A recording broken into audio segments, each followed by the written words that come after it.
Good morning. And blessings on this Mother's Day to you one and all. I'm the Reverend Doug Watkins. I am your interim lead minister, and I am so pleased to welcome you all to our service this morning. Whether you are here on site or you are watching us at home, we are united as a single community. In this liberal religious community of spiritual seekers, we welcome each and every one of you in the fullness of your age, your race, your ethnicity, your way of being and body, mind, and spirit, your gender expression, your sexual orientation, and your religious background. Here where our core values are freedom, reason, respect, and love. Now, if you are visiting us for the first time, we offer a special welcome to you. There are so many things you could have done today. We are glad you are here. May you find this time to be inspirational and speak to you. May you feel welcomed by this warm congregation and join us again soon. We hope that you received a guest form when you came in. If you would please fill that out in both sides if you have children here with you today, and that will help us to get to know you better. And if you're visiting us online, let us know that you're here by emailing us at welcome@eliotchapel.org so that we can welcome you as well. I hope that you will join us for a coffee hour in Adams Hall after the service. You simply make your way forward and to the right. If you are new here, we invite you to take a blue cup to signify that you are new. And if you are not new here, we invite you to look for the blue cup, the people who are holding it, and say hello. So in that way, we can be a more welcoming community. As we move now into our time of worship, may it be a time of deep connection, both within this space and into the world. We begin our service always as Unitarian Universalists with a chalice lighting. And here we go. And our chalice lighting words.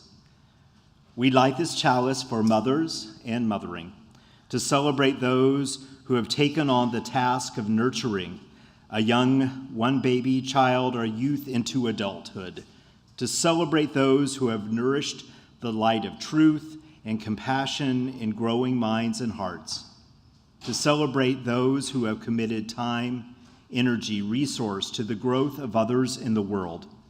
We light this chalice to celebrate and hold dear this flame of love. I invite us to rise in all the ways that we do and join in our opening hymn, number 91, Mother of All. Mother of all,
I hope that you will join me in reading the covenant printed in your order of service, as together we say, "As a free congregation, we promise to one another our mutual trust and support.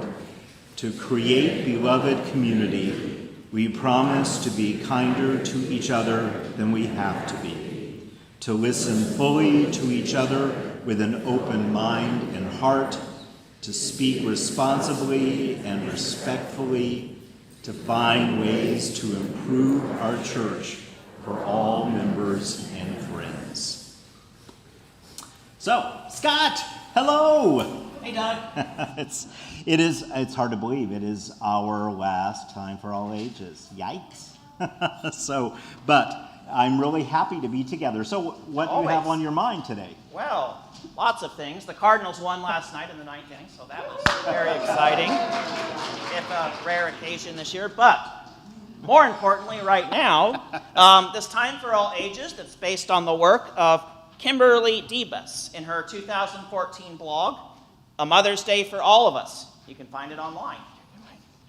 In the UU tradition, one of our common practices, officially or unofficially, is considering various holidays and holy days and thinking about what meaning, if any, they might hold in our individual or communal spiritual and religious journey. So a really good example of this is in the wintertime, when we hear the words of the religious educator Sophia Lyon-Foss, who says that each night a child is born is a holy night. We hear this at Hanukkah, when the message of hope and light is tied to the Hanukkah miracle. And more recently in the spring, Easter is a celebration not of a physical resurrection many years ago, but of a metaphorical spiritual resurrection and a resurrection of the earth after a long winter. Yeah, that's right. And not only for those religious holidays, but ones that tend, at least in how we celebrate them, to be more secular. They get into the act as well. There's Valentine's Day, which really is kind of a crossover from religious, that instead of just being honoring the ability to have chocolate and flowers given to each other, we, many Unitarian Universalists all over the world, celebrate it for the 30 days before that as part of the Side of Love's 30 Days of Love campaign. And throughout those 30 days leading up to Valentine's Day, every day they find some new way to have love move out into the world, especially in the face of hatred and oppression. Or on Independence Day, many Unitarian Universalists put aside their sense of nationalism, if they ever really had it in the first place, and they celebrate our Unitarian spirit of drawing from our country's forebears and talking about religious freedom and what is possible for our country.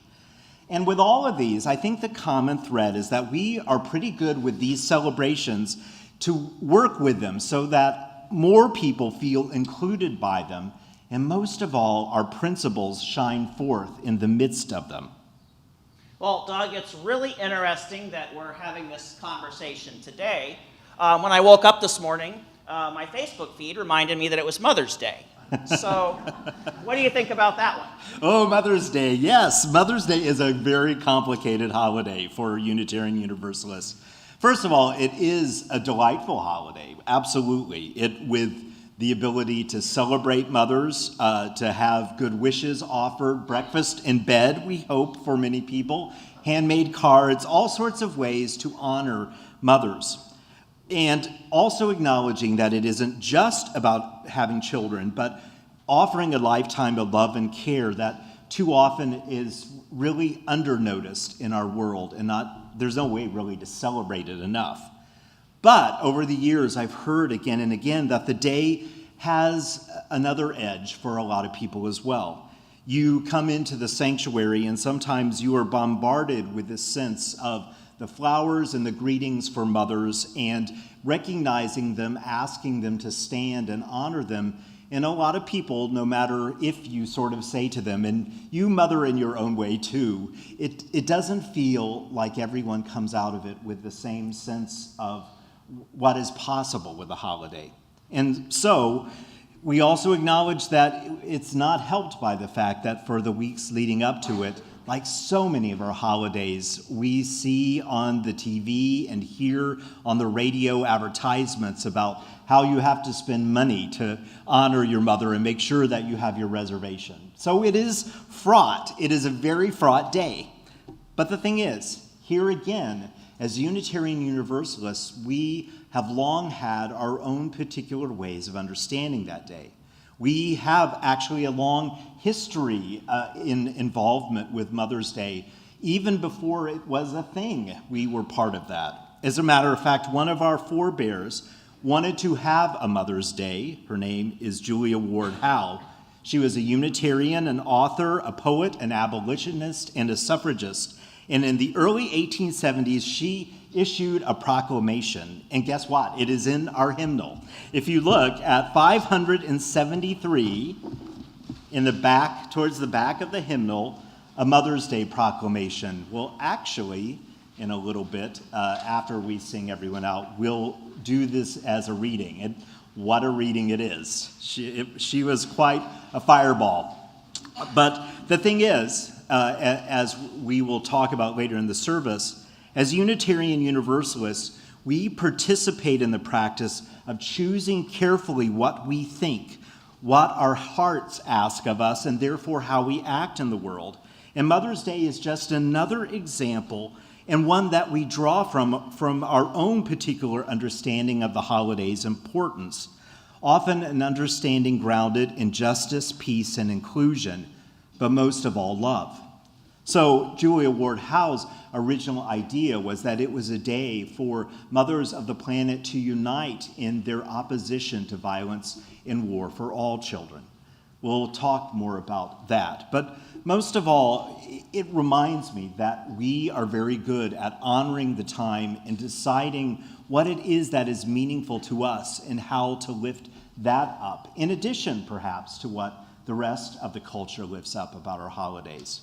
But before we end our time together, there's another special thing about today, isn't there? There is, Doug. Thanks for bringing that up. So today is the final Sunday of 2022-23 Children's Religious Education. But do be sure and attend Flower Communion right here in the sanctuary next Sunday at 10 o'clock. Look for more details this week. But I want to acknowledge that it takes over 50 volunteer members and friends of this church who led religious education our whole lives, youth group, and participated as guest presenters throughout the year.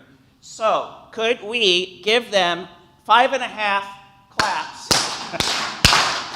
of appreciation for their time, leadership, and effort throughout the year. So thank you, one and all, to everyone who made this year's program possible. Yeah, absolutely. Yeah, absolutely.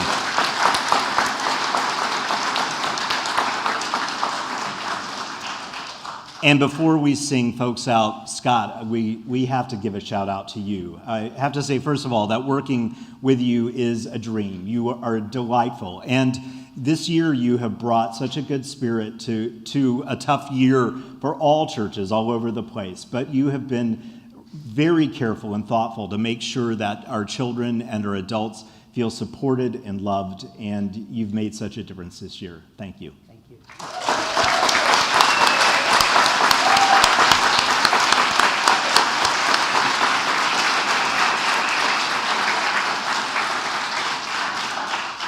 So now let's sing them all out with our love. Wish them a good set of classes and a wonderful goodbye to this year's time together by singing together From You I Receive.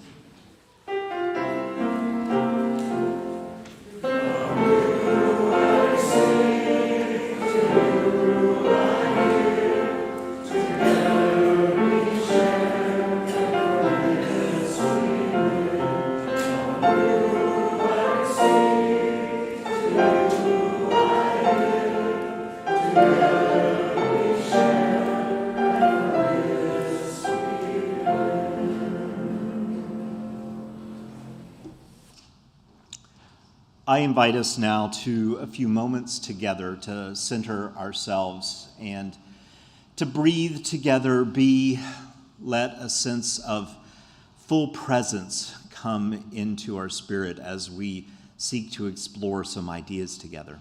So I invite you to find a way to sit in your chair that feels well grounded, connected to the earth below you, well balanced in your seat, and aware of the loving souls around you. And from that place of deep connection, may we move to just a moment of time together.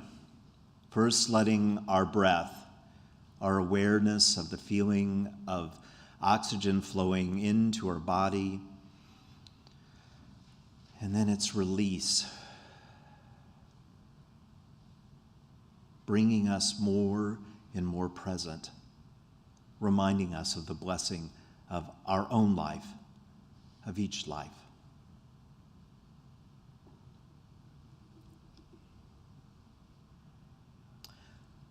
The Reverend Linda Susan Ulrich wrote, "For all the mothers.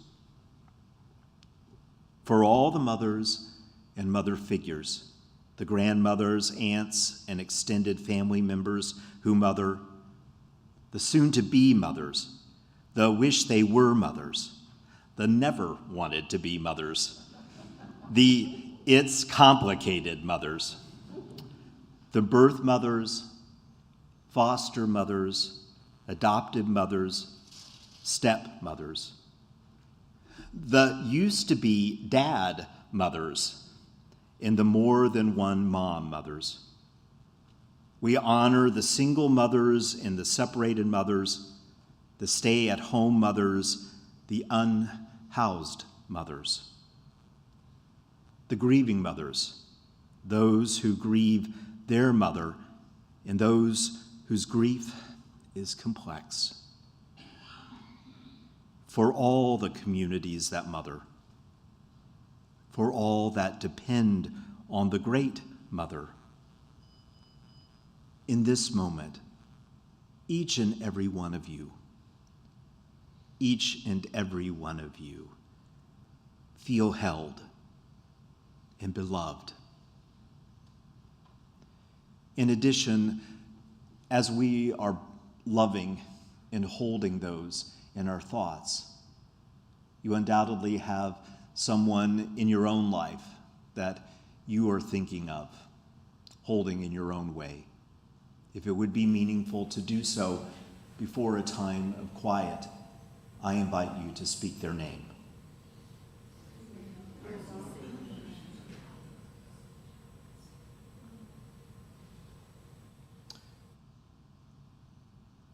And before we move into a few moments of quiet, we will also in that quiet time be honoring the spirit of Marcy Safian, who died just a couple of days ago on Friday. We are honored that even though for a while she has not been healthy enough to be present with us, that we will have a couple of her art pieces that we will have here at Eliot as a legacy for her wonderful spirit and amazing work in the world. For all that and more, may we spend just a moment of breathing and being together in a time of quiet, prayer, meditation.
for all that is our life, for all that is part of our life, whether it brings us great joy or great difficulty.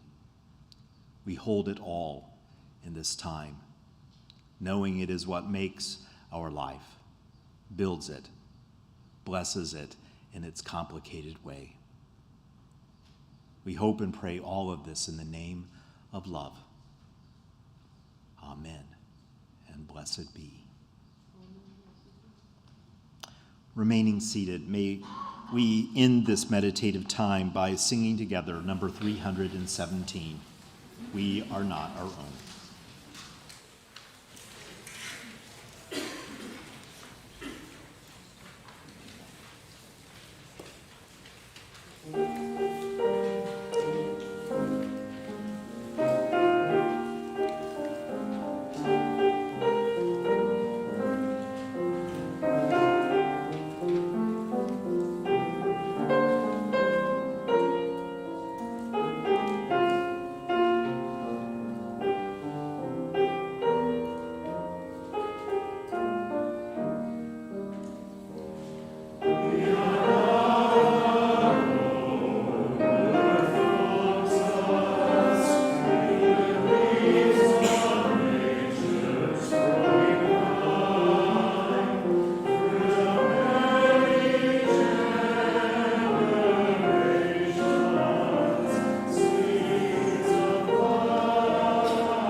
As we move into our time of offering, may we recall that throughout this month we share half of our offering with a local organization that does important work.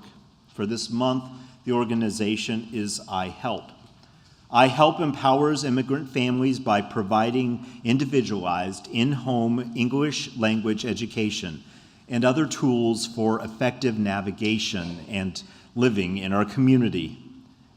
Their motto is sharing the power of language, the gift of friendship, and the joy of independence. May we find our own generosity in sharing today so that they can continue their important work in the world. May the offering now be given and received in such a spirit of generosity.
Beautiful, Adam and David. As our ushers come forward with our gifts, may we join in dedicating these gifts for their important work by speaking together our dedication of gifts printed in our order of service. As together we say, to the work of the church, which is weaving a tapestry of love and action, we dedicate our lives, and these are offerings. Thank you. Thanks one and all for your generosity. So for our reading this morning, we're going to work together on this. Let's go back to 573 in the back of the hymnal, Julia Ward Howe's Mother's Day proclamation. And imagine in 1870 in a Unitarian, at this point it would have been separate probably, Unitarian or Universalist church, reading this long before you ever even thought about the idea of Mother's Day. And even today, how its ideas challenge us in thinking about how we live together and the role that we play in the violence of the world. If you would respond to in the italicized text and take in, again, she was not a shy person in how she wrote, and is probably most famous for writing the Battle Hymn of the Republic, if that gives you any sense of her style. Arise then, women of this day. Arise, all women who have hearts, whether your baptism be that of water or of fears. Say firmly, we will not have great questions decided by irrelevant agencies. Our husbands shall not come to us reeking with carnage for caresses and applause. Our sons shall not be taken from us to unlearn that all that we have been able to teach them of charity, mercy, and patience. We, women of one country, will be too tender of those of another country to allow our sons to be trained to injure theirs. From the bosom of the devastated earth, a voice goes up with our own. It says, disarm, disarm. The sword of murder is not the balance of justice. Blood does not wipe out dishonor, nor violence indicate possession. As men have often forsaken the plow and the anvil at the summons of war, let women now leave all that may be left of home for a great and earnest day of council. Let them meet first as women to bewail and commemorate the dead. Let them then solemnly take counsel with each other as the means whereby the great human family can live in peace.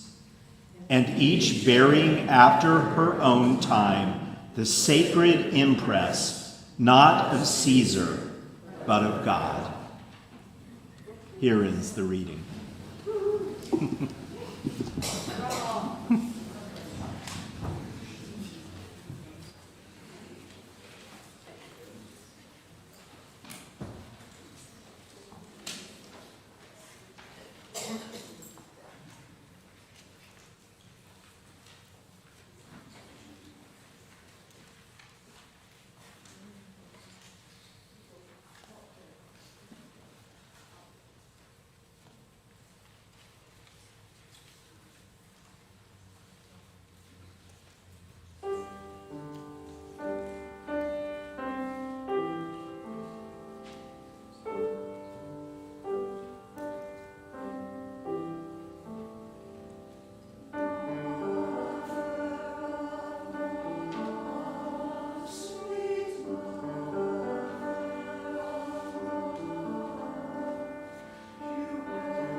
Thank you, choir.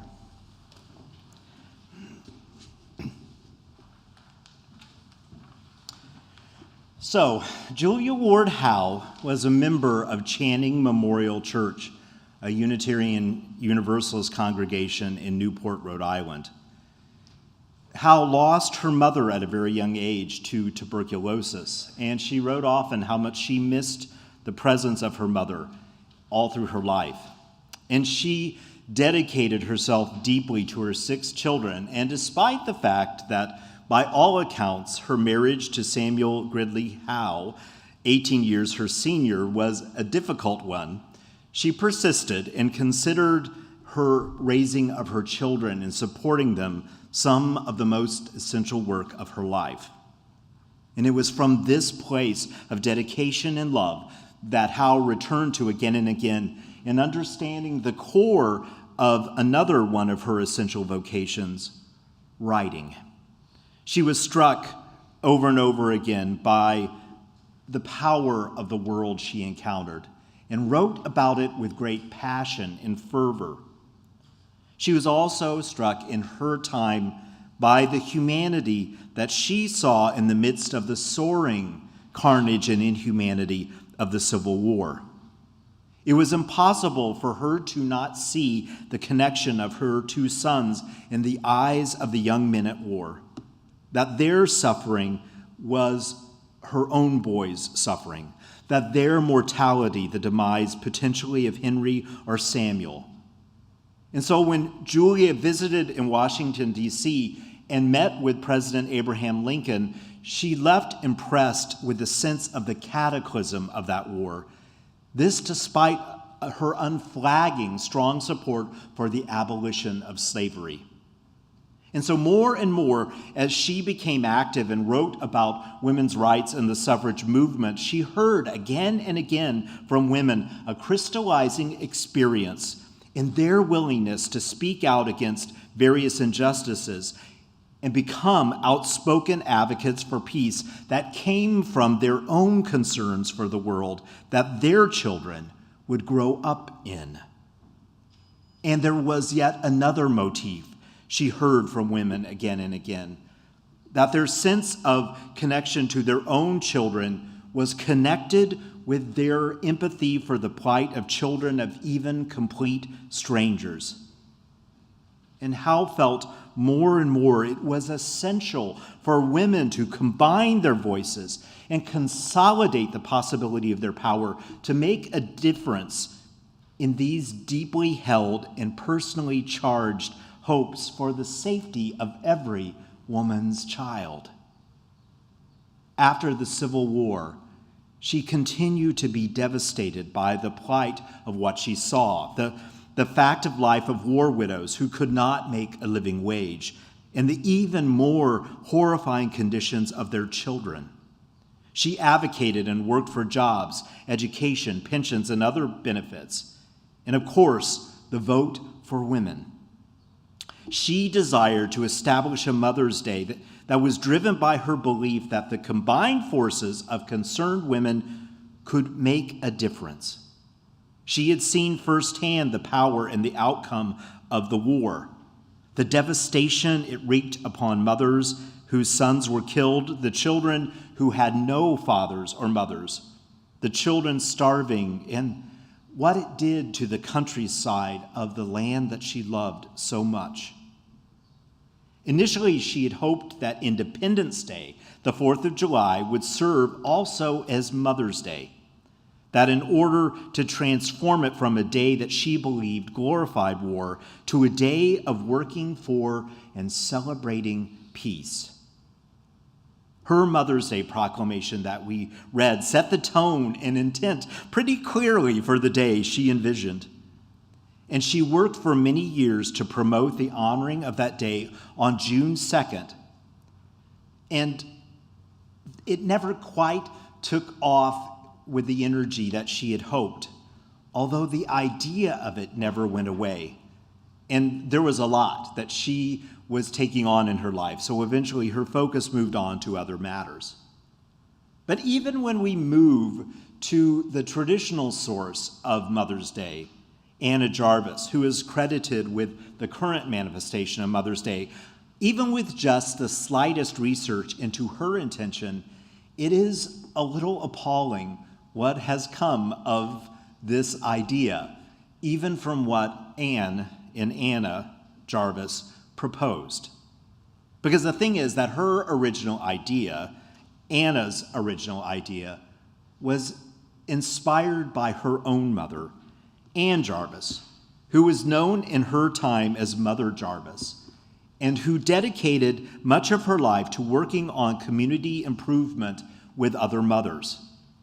Throughout the Civil War, her mother had organized women's brigades and asked fellow mothers to do all they could without regard to which side their sons and husbands had chosen in the war. And in 1868, she took initiatives to heal the bitter rifts between her Confederate and Union neighbors. So it was in that Mother Jarvis's honor after her death, that her daughter Anna began a campaign to establish a day to honor all mothers in memory of her own. And the central commemoration from the beginning for her was the wearing of a carnation of peace on that day. And she actually wrote to President Woodrow Wilson and stated that her own intent was very much like that of Julia Ward Howe, and that the greatest honor to show mothers and to all women was that the children, the representatives of their life's labor, not be basically killed on the behalf of the war machine. And more importantly, Reverend Claire Woodley Atchison said that sentimental displays so much the rage in the last 15 years that has created, quote, an American cult of motherhood and has stranded women atop a pedestal in bonds of sentimentality. They had to be eschewed on Mother's Day at all cost. I'm not sure how well we have succeeded at that important call to wisdom. And strangely enough, the first attempt to make the holiday a national holiday failed because Congress claimed that proclaiming a national holiday for mothers would cheapen motherhood. Who knows what that was about? You can only guess. On the cusp of the Great War, though, of 1914, Mother's Day was signed into law, marking the second Sunday of May for celebration and authorizing the display of Mother's Day flags on all federal buildings, symbolically linking mothers' desire for peace and for the future of our country. Such a distance from what we primarily hear as the message of Mother's Day. Not that everything about it goes astray, but we've lost so much of the original energy that was behind it. Now, I know many clergy that will go the extra mile to make sure that they are doing something else rather than being in the pulpit on Mother's Day. Because for so many years, I'm in great sympathy for this inclination, there was no way to win that day in what you preached. And I get it. The thing is that if you went with the traditional sermon, there were people that felt very left out, and even worse, like yet another message that the important thing to do if you're a woman is to have children. And if you didn't honor that, then of course so many people were like, yet another day where I'm taken for granted for all of my hard work as a mom. So, to me, the essential thing, as our Time for All Ages suggested, is that we seek the underlying message of all of our holidays.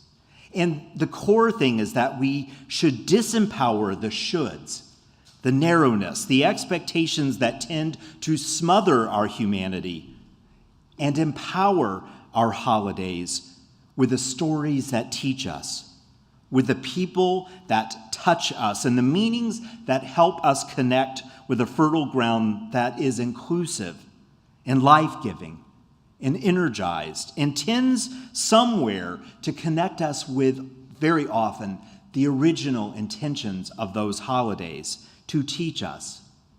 There are reasons why holidays stand the test of time, And way too often, we've moved so far from those core truths. And for Mother's Day, whatever else we do with it, I want us to leave today with a remembrance that its original intent was to recognize a very ancient and powerful tradition in motherhood that we don't talk about very often.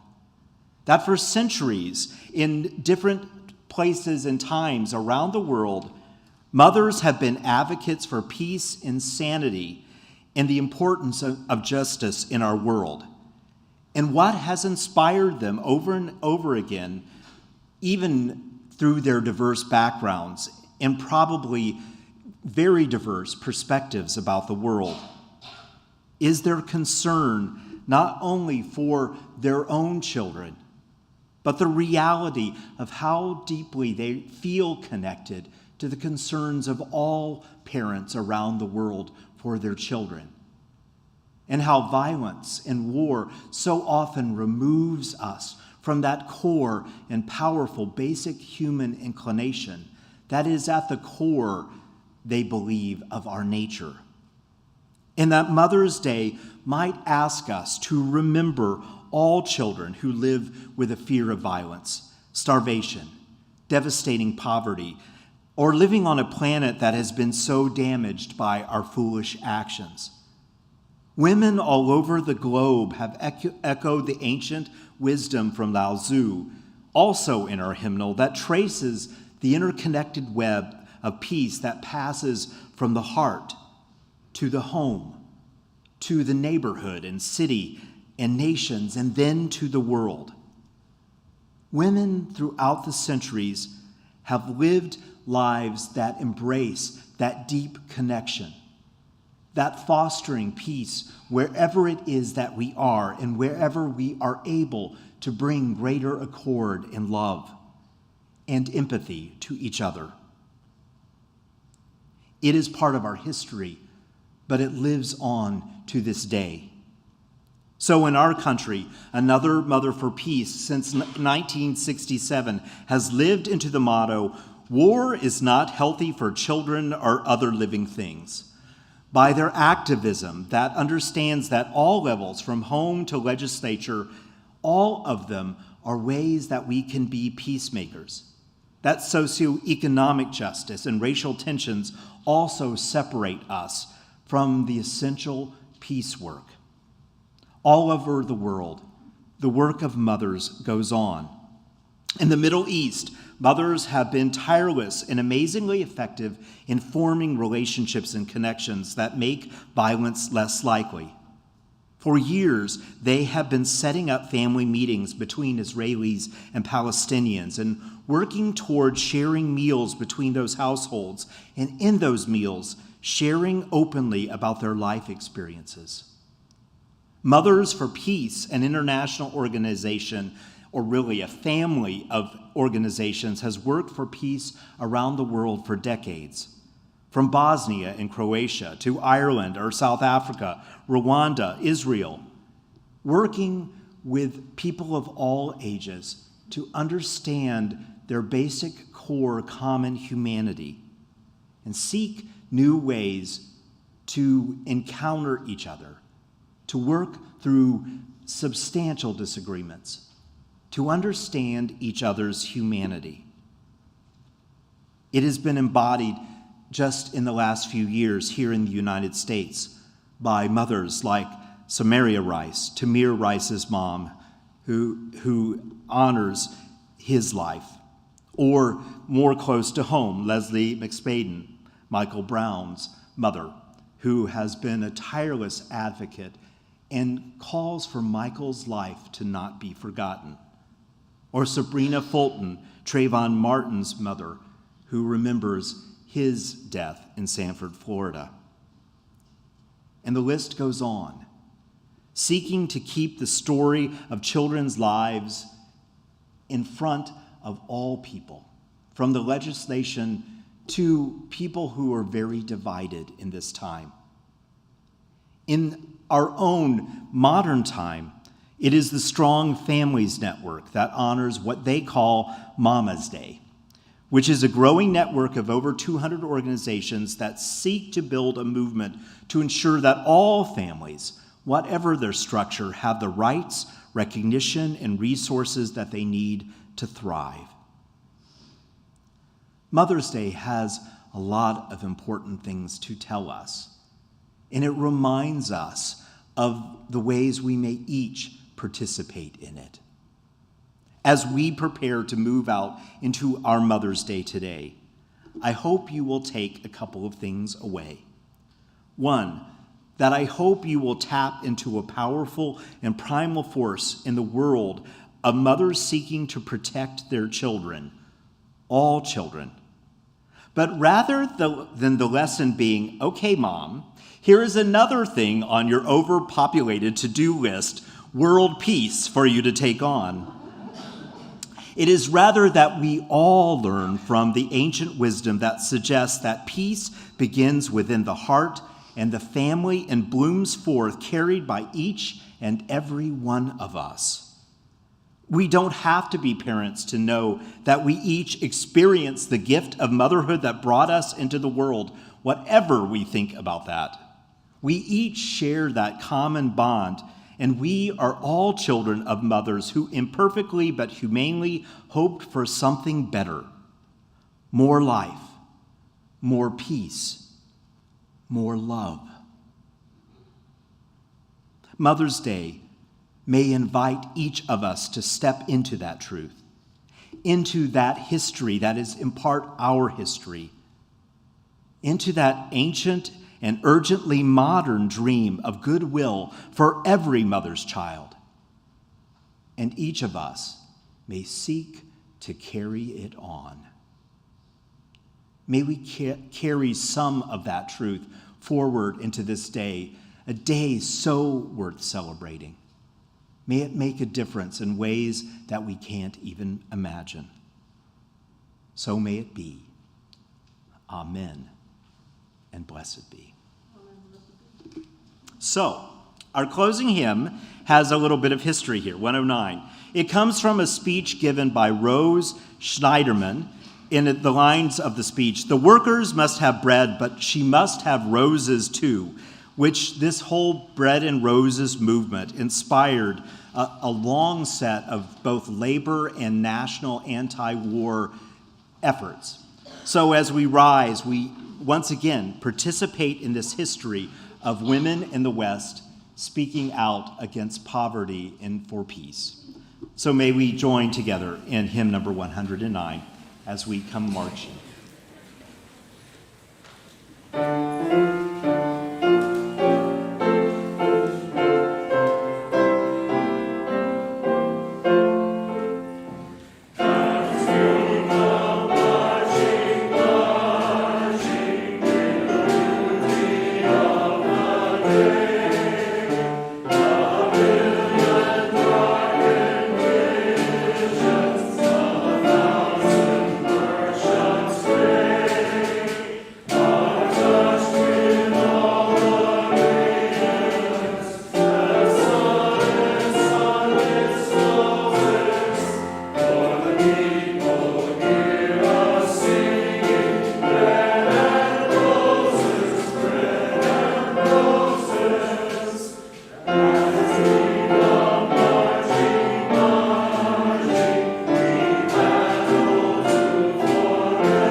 So now, as we prepare to leave this place, however you seek to honor this day, we extinguish this flame with the love for mothers, for four mothers past, present, and future. We extinguish this flame in celebration of community and its generations.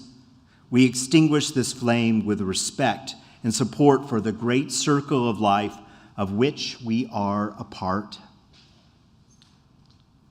Its spark will empower our lives until we gather again. I invite you to take a seat and receive one more gift before we make our way forward into the day.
So once again, Mother's Day blessings to each and every one of you.